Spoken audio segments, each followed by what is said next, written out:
Hello बच्चों, let's see the question. The question says, suppose gravity of the earth suddenly becomes zero, then which direction will be the moon begin to move if no other celestial body affects it? यहाँ पे हमारा जो की concept हम use करेंगे वो है centripetal force.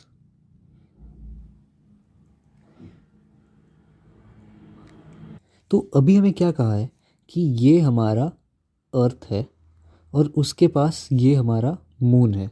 इसको हम लिख लेते हैं, ये मून है और ये अर्थ है।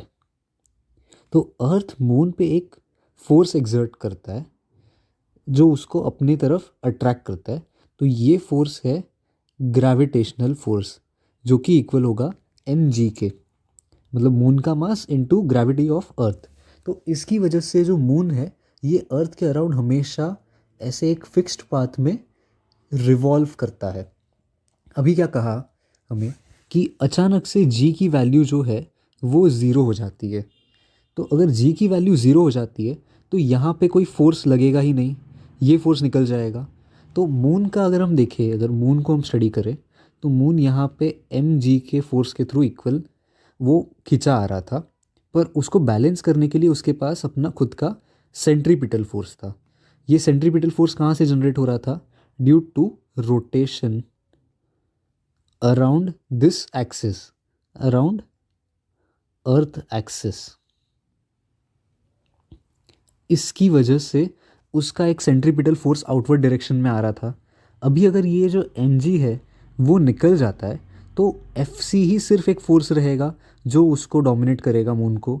तो एफ सी फोर्स है उसको हमेशा आउटवर्ड डायरेक्शन में लेके जाएगा, आउटवर्ड डायरेक्शन।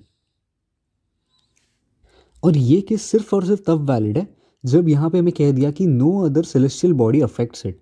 नहीं तो हमारे पास जो सन है, सन की भी खुद की ग्रेविटी है जिसकी वजह से मून यहाँ पे आ सकता है, पर हमें कहा है कि कोई और सेलेस्टियल बॉडी उसको अफेक्ट नहीं कर रहा है, तो हमें उसे कंसिडर नहीं करना।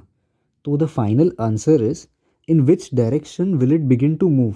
तो it will begin to move in outward direction, outward direction. So this is our answer.